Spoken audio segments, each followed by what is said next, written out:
welcome to Maunalua, past, present, and future. Today I have with me Michael Loftin from 808 Cleanups. Aloha, Michael. Aloha. Thank you for joining me. Thank you for having me. You're welcome. So I think that there are some people who may not be familiar with 808 Cleanups. Can you just give us an introduction of what you guys do and how you got started? Sure, I'd be happy to. So we are a 501c3 environmental nonprofit organization, and we started back in 2015. And it's very volunteer-centric. In other words, volunteers are the driving force to go out, find sites that have environmental degradation, might be litter, might be graffiti, illegal dumping, you name it. And they maybe adopt the site or conduct group cleanups. So where I come in is I support them through helping them coordinate. I come out in the field and help them myself, and we also help them get supplies. Super. That sounds like a very, very interesting and worthwhile project that you have going. You have some pictures that you wanted to show us so people can kind of get an idea of what you do? Sure, absolutely. Well, I'm sure people have seen in the news recently how much marine debris has been washing up on our beaches, especially the windward side. And it was very heavy this last month. We picked up, in 808 Cleanups, we picked up about 10,000 pounds of ocean plastics and an additional 8,000 pounds of derelict nets.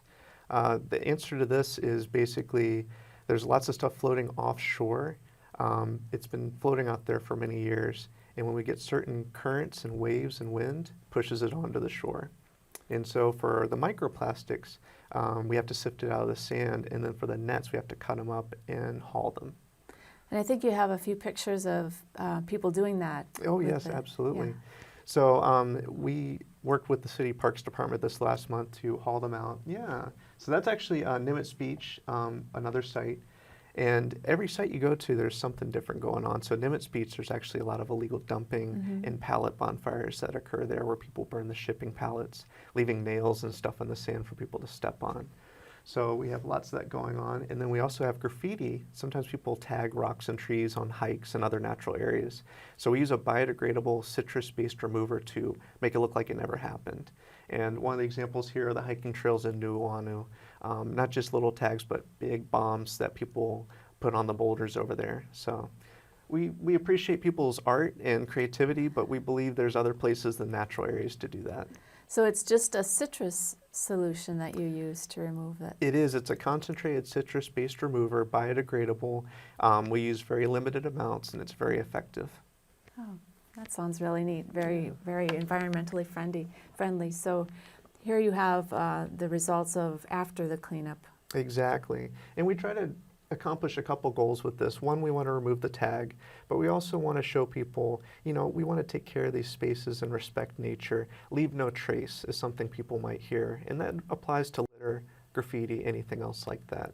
We want people to enjoy these natural spaces and appreciate their own beauty and leave it as good or better than they found it. That sounds really very wonderful. And then you, as part of that, you also put together some flyers. We saw an example of one of those. Exactly. So in addition to the natural areas, we also have a lot of places in urban areas that have rock walls, other features that people maybe painted or tagged over. So we definitely want to address that too. What you're seeing there is an example of all the marine debris that washed up in just one section of Kailua Beach in the last month. And there's just so much. You can see the truck behind it for scale. But we worked with the Parks Department. We came up with just a real thrown together system to get it off the beach to where their city crews could haul it for disposal. And there you can see Sean Masaki, one of the volunteers, sifting out plastics. The plastics are so small. Microplastics are defined as 5 millimeters in length or smaller. A lot of the pieces we pick up aren't quite that small, but they're still small enough you have to sift them out. So we either do it using dry method or wet method. Here you can see one of the snorkelers at Mackay Research Pier. We do fishing line removals. Fishing line gets wrapped around the coral heads, rubs off the coral polyps, causes damage and disease. So we go out there and very carefully remove those fishing lines, in addition to the hardware and lead weights as well. So we go out to that site every 2 weeks, but there's lots of sites around the island that could use some cleanup efforts as well. So that's just from the fishermen casting their lines out there, or Yeah, just- you know, stuff happens, accidents happen. There's lots of stuff to snag at those areas, the coral heads and whatnot. You will see differences between the more experienced fishermen and the more amateur fishermen. More experienced fishermen might lose a little bit of line, like a couple feet. More amateur fishermen who don't know all the tying techniques, we might see yards and yards of line, and that's a serious entanglement hazard. and then the nets just float in from offshore somewhere, or? Yes, so they're out there in the ocean. All the commercial activity that's occurring in the Pacific, those nets could eventually reach us because we're right in the middle. And what happens is they're floating out there, wind and currents eventually bring them and hit our shores. Wow, and that's a lot of stuff. How much do you bring in annually or monthly, however you measure it? Right. Last year for 2017, it was about 30,000 pounds of the nets. And then across all the islands, it was much, much more. But even what hits our shores is but a fraction of what's out there all the time. Wow, that's incredible. So you wanted to share some things about your organization with us, and starting with like the stewardship and civic pride in what you're doing. Exactly. You know, a lot of the issues that we deal with in the islands is a lot of people, they ask themselves, well, whose job is it to clean the beach? Or, you know, it's someone else's problem, you know, whatever it may be. We try to have people reframe that and tell them, you know, it's not really anyone's job, or it shouldn't be anyone's job to clean up after other people. People should be responsible. But if you are capable of doing it and being that positive influence, go for it. And however we can help you with that, we love to help people do that. So we are very action oriented. If you see a problem, tackle it and come together. You're going to have support with other people in your community. I think that's really great. And a lot of times we don't even know where the debris came from. It could be even another country, correct? Exactly. So we're not going to ask the tourists to do that for us. Although they do get involved. We've had people, local residents and tourists all together. People see people cleaning and they're like, how can I help? So it's great to see that broad spectrum. Oh, that's really good. And what about, how do you get the word out on this and coordinate all these volunteers? We use a lot of different strategies. So social media has been one of our mainstays over the years, Facebook, Instagram, sharing the stories like we have tonight. People might see that, it might touch them in some way. They might be more motivated about one type of cleanup versus another, or they have a community that they want to address that hasn't been addressed yet. So social media has been a great tool for that, but I will say nothing beats going out in the field and actually doing the work, and we meet a lot of people that way too. Do you guys do cleanups on hiking trails as well? We do, and that's actually how we started many years ago.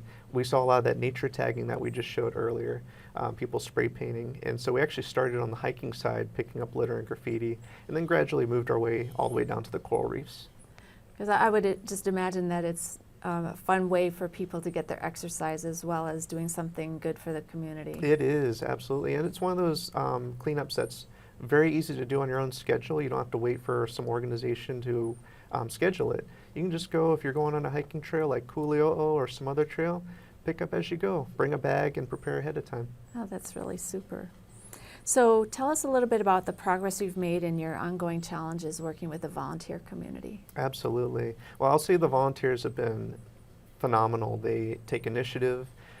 They don't need much direction other than maybe a little pointer here or there. They just take action. We've seen a lot of progress at sites. We just keep at it. We do cleanups every week, every month. Average is about 4.4 cleanups per day, and that's people in all these different communities cleaning up on their own schedule, and also the scheduled events.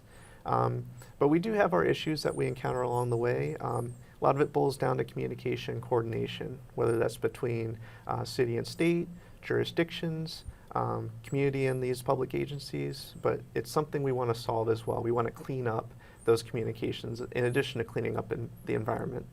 Right, so if you're doing over 4 cleanups per day, then obviously you can't be on all of them yourself, are you? Exactly, exactly. But I am active every week, and I have adopted sites like, for example, the K'iwi Scenic Shoreline, which we've been working on the last couple of years.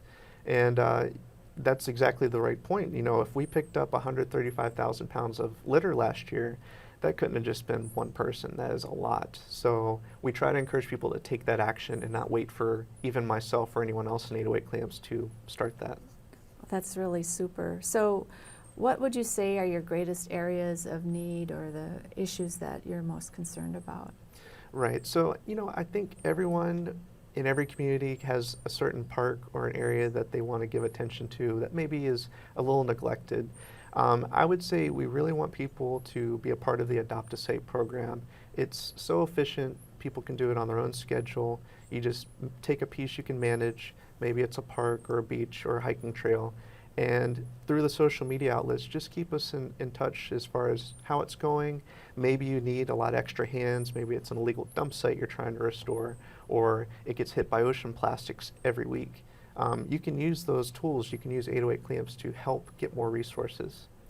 So can you explain a little bit more how that works? I mean, if I Sure. were to tell you I want to work in this area over here, what steps would I go through? Sure. So I'll give you examples on what we've done before. For example, like Nimitz Beach, that started as an adopted site. Someone would go there pretty much every week, sometimes a couple times a month, and they would start cleaning. Well, that site gets hit so hard by bad practices, whether it's the pallet burning, the illegal dumping, whatever have it. And then it grew from that too, where there were some invasive plants that were crowding out all the native species. So this volunteer wanted to help clear that. It's a huge task. So all this volunteer did was put the word out through our social media, and we started doing group events. And so much more was accomplished through that. So now this volunteer has the group events to assist, and also is still going out on our own schedule to do more stewardship. So that's how we like to do it, is focus the energy where it's most needed. And then how does it work? I would imagine that you need some kind of supplies to do, depending on what it is you're working with, right? Whether it's graffiti or removing nets or picking up the trash. So what do you Exactly. offer as far as that? The whole range of stuff. So depending on the cleanup someone wants to do, if they want to do net removals and ocean plastics, we'll give them the buckets, gloves, nets, the best knives in the business to cut that stuff up, really good stuff. If they want to do graffiti removals, we not only supply them, we train them because it is something you want to use properly. And if people want to do park cleanups, beach cleanups, we give them a volunteer kit with extra gloves, extra bags, extra buckets, anything they need to do the cleanup. And so do they tell you then, I expect to have 6 people helping out, and that's the size of the kit you provide? Yes, so they can give us a heads up if they have like their whole ohana helping out. We'll give them enough supplies. For the kids, sometimes the gloves are a little too big, so we'll give them little grabber tongs, which they enjoy using as well. So we definitely fine tune it case by case basis based on what people want. Wow, that really takes a special talent, I think, to organize all of those volunteers and make sure that everybody's set up and aware of what they need to do and then how to take care of it after they're done. So speaking of that, then what do people do? So they come in and take care of this one area, and what's the next step after that? Right. So it's a very flexible system. Someone might adopt a site for indefinitely or maybe a set period of time. And that's where the social media comes in. They'll share reports about how it's going. Maybe it's getting better, maybe it's getting worse.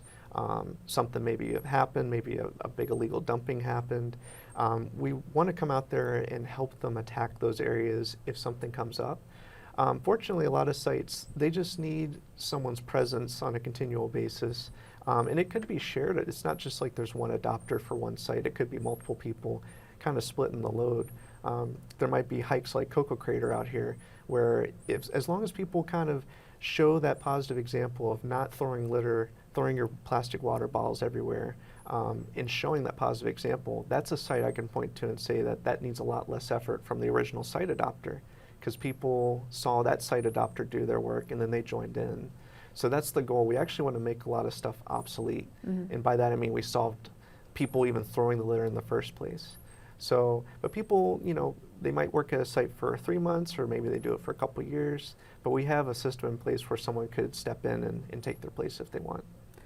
Well, that's really admirable that you've put all that together. And then do you keep track of sites that somebody did work for a while and now you don't need to maintain it, or how do you handle that? So there's definitely been a few sites that have improved to that extent where it doesn't need as much attention. But we do stay focused on a lot of the more beat up sites that have continual issues going on. But we do keep data. When people share their cleanup post on, say, Facebook, we give them actually luggage scales so they can actually weigh the amount of debris that's showing up. And we can actually quantify if a site's improving or not improving that way. So we do like to keep track on what areas need more attention and how other sites are progressing. Wow, that's really great. I really appreciate all the work that you guys do. So is there specific work or progress that you are doing at Kai Hui, because you've mentioned that a few times? Yeah, so this one is near and dear to my heart because when this first started, it was when we got attention brought to us about people burning the wooden shipping pallets. And the reason why this is a specific problem is because that leaves all these nails and stuff in the sand. And you can see there's a pallet getting burned. These wooden shipping pallets you'll find at places like Costco and Times. And the effect it has is it not only leaves a big mess like you see here, but it leaves all those rusted nails. And some people might say, well, those nails will eventually rust away. It's going to take a long time, many, many years, even in that salt environment. We can see here Kimiona is sifting out those debris using his sifter and pulling out the coals and the nails. But this was such a common find. We would find 7 to 8 new bonfire pits every week. We couldn't even clean them all the time. And I actually started changing tactics last year. I started coming out at night and talking to people and explaining what I'm explaining now and directing them towards why it's such an issue, because as you can see, it leaves all these nails in the sand. So many people are telling us I stepped on a nail or stepped on this, and we didn't see why that should be the case anymore. So you use magnets then to pull out the... We do. That's one of the smaller magnets we use. We also have magnet brooms that cover more area, but that's the most efficient way. But some people might say they're going to burn pallets and they'll bring a magnet. I can tell you, after doing this for many years, you cannot find every nail. Just don't do them. So we've told people, we know you want to have fun, and fires are nice and they're fun, but you can contain it. That's all you got to do is contain it. And I actually went out of my way to talk to city and state officials to find exactly what the laws are. And we took the time to put it on our website, 808clamps.org fires. People can learn exactly how they can do it legally. And bottom line is containment. That's the solution.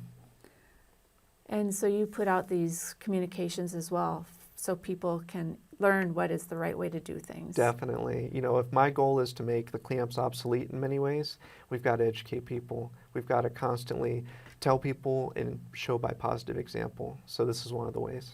Yeah, that's really super. So I understand that there's also an issue with Irma's between Sandy's Beach and Kai Hui. Yes, so what's going on there is that is still open for off-roading. And, I'm there every week. I will say the vast majority of people who use that area are regulars and they respect it. They stay on the inner pathways and they don't run over the alpacas. They're mindful of other people and the environment.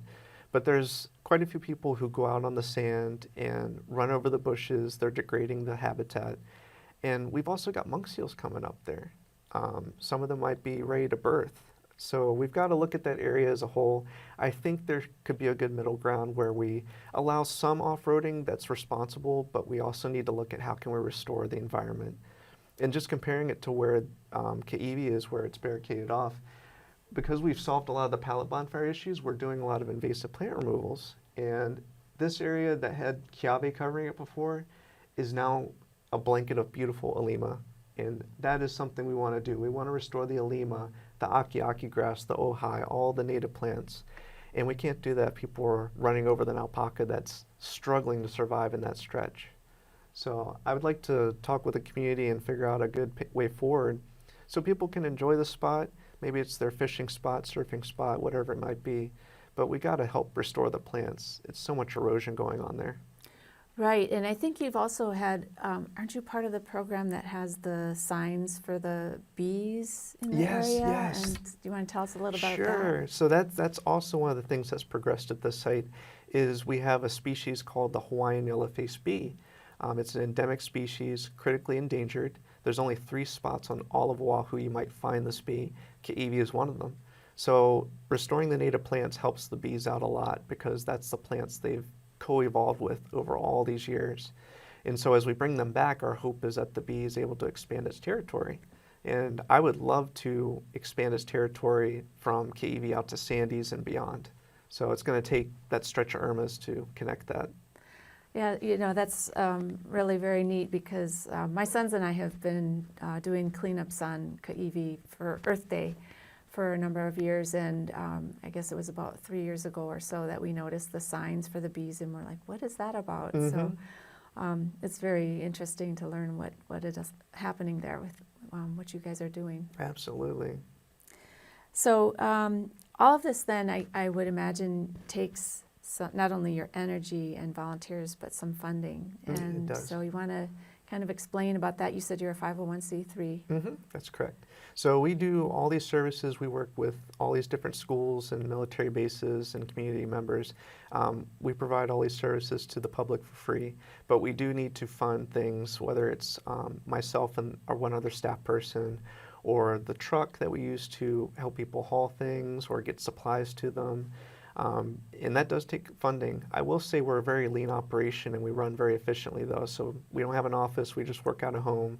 Or our real office is actually out in the environment. So we're always on the move and we're out there 7 days a week, whether out in the field or helping people online through social media.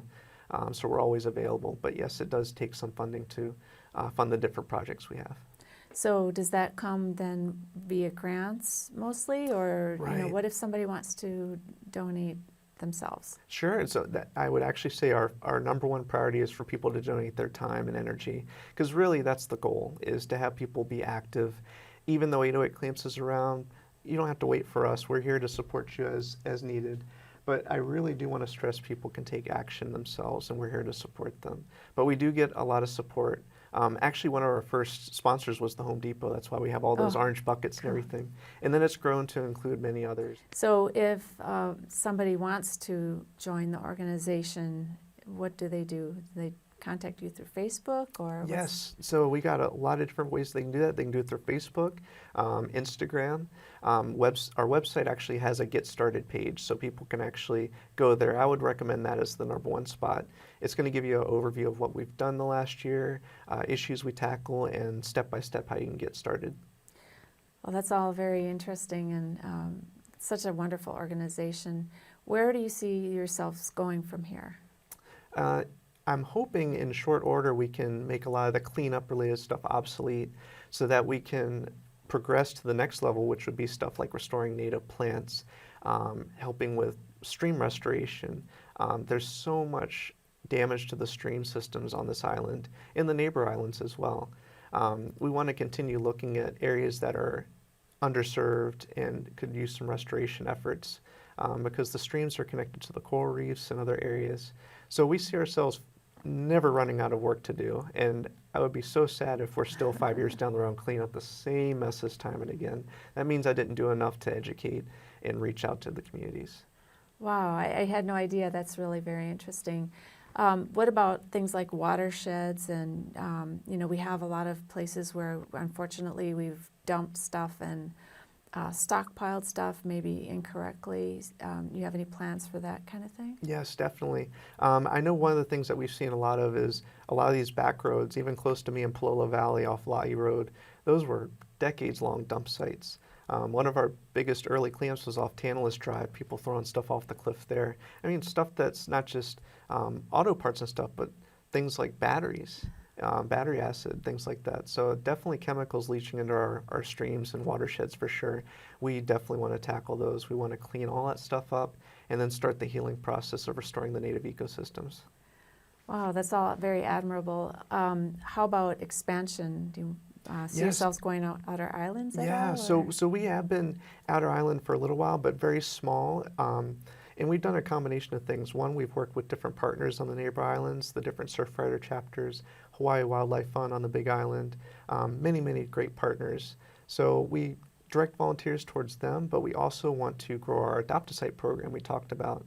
So if people want to do stuff on their own, we can support them as well. And we do want to grow on the neighbor islands as well. Well, that's really super. Is there anything else that you'd like to share with us that you're working on or you hope to work on? Definitely. So we have all these different projects. Some of them we didn't necessarily talk about today. But, we do a lot of cleanups, hence our name, but we do want to grow in areas. Thinking back to the graffiti tagging, I see opportunities to find more places for public works, for people to show their creativity. I think it's just going to take some work to figure out where stuff is appropriate and what the community might appreciate. So maybe we'll have an arts program down the road to get, kids involved in that in a positive way and work with other partners. But really want to grow the coral reef restoration, native plant restoration. we need to have more fish. There's such a lack of fish in the environment from all these different issues, the solid waste issues, overfishing. So I see lots of projects down the road. Wow. So are you working with like Hawaiian groups then for the fish ponds and that kind of thing as well? So we're building our partnerships. Right now it's very cleanup focused, but we're going into areas like the Hui-o-Ko-lau-Poko group on the windward side. It's doing a lot of stream restoration work. So that's areas and partners that we would love to grow with because they're very close to the Heia fish pond, which is doing that kind of work you mentioned. So we don't necessarily have to reinvent the wheel. We can actually redirect people towards groups already doing this great work. And then if there's areas like streams and other areas that aren't getting attention, we can help people build their own communities to deal with that too. That's all very wonderful. Anything else that you would like to share? I just definitely want to stress with people, if you see a problem in your community, look at how you can tackle it with whatever time you have, if you can do it safely. And if you ever have issues with that, just let 808 Cleanups know. We're happy to help 7 days a week. So you mentioned a few times you're on social media. Aside from Facebook, do you have other places where you have mention of your name? Yeah, definitely. So Instagram, Twitter, we even have a Yelp account. So if people Google us 808 Cleanups, we're pretty much the top link for volunteering beach cleanups here in Hawaii. So, yeah.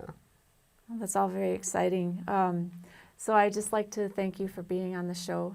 Well, thank you. And I learned a lot. I'm really glad that you're out there and doing so much for our communities and Hawaii in general. So I'd like to say thank you. And with that, this has been Maunalua, past, present, and future.